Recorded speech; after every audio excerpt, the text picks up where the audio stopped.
the mentally disturbed people in martial arts, and after getting trained, there was a lot of improvement in their health, in their mental health.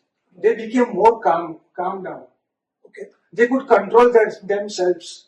Their depression levels also decreased. Yes.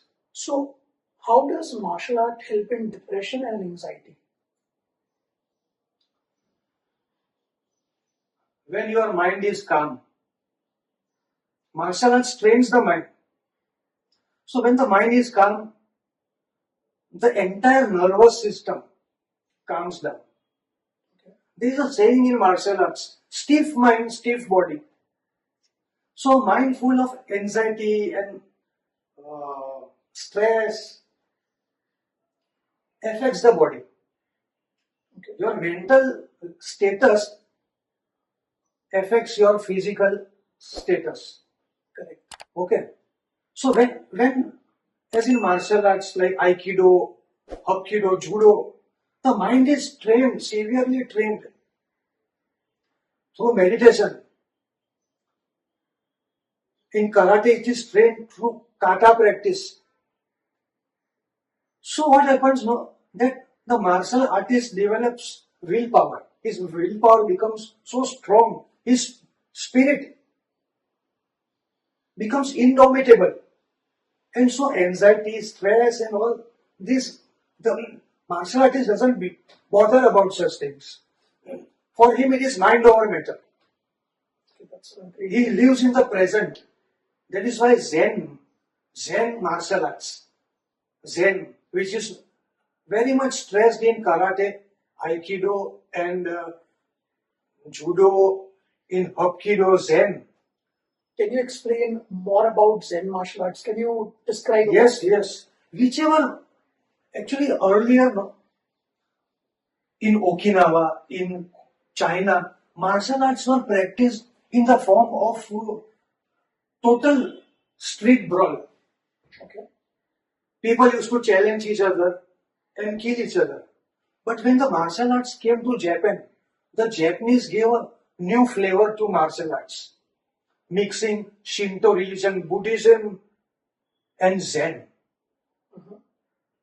So Zen training was more about meditation and about the way of life, how to live a simple life through principles. That is why Jujutsu became Judo. Right. Karate Jutsu became Karate Do. Jujutsu became Aikido. Kenjutsu became Kendo. This Do means philosophy. Do means a part of enlightenment. You practice karate, do. You practice judo, do. Means you practice these arts with enlightenment, with Zen principles. That is how they were transformed from fighting skills. Jujutsu became judo. Even Bruce Lee, he liked this philosophy. So he called his concept, which he created, as Jeet Kune Do. He put that Do. Do means philosophy. Even our Hapkido founder, he said, no, my martial art which I am creating is only for self-defense. Right. But when he taught the brutal techniques of Hapki, in those days he was not calling it Hapkido. It was called Yusul, soft arts. Okay. Yusul, Kido, and different types of names. But when he realized that his students were becoming more violent, using the dangerous techniques which he taught them, so he said, no, I have to put some philosophy, otherwise my students will become gundas, they will become thugs. Correct. So he saw the philosophy of judo, he saw the philosophy of karate do, he saw the philosophy of aikido. But then he realized, even my art should have a do. That is why he started calling his art Hapkido. So is this and the meaning of the art was way of coordinated power. Means you blend your attacker's power with your own and use that power to topple him. So, is this the difference between a martial artist and an average goon on the street?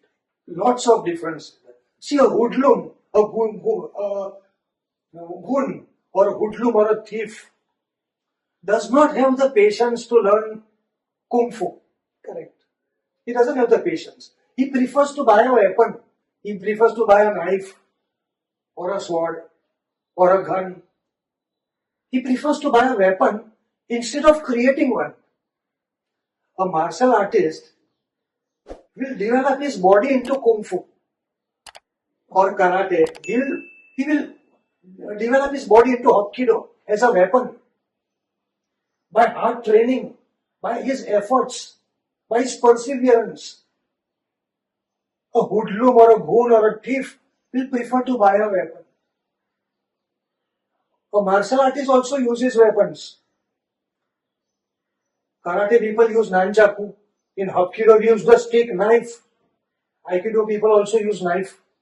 But those weapons which we do are systematic. Training is systematic. The weapons training is more scientific. A hoodlum doesn't know all that. He just buys a knife and starts cutting people like a mad person without any self-control. So there is a difference between martial artist and a goon or a thief.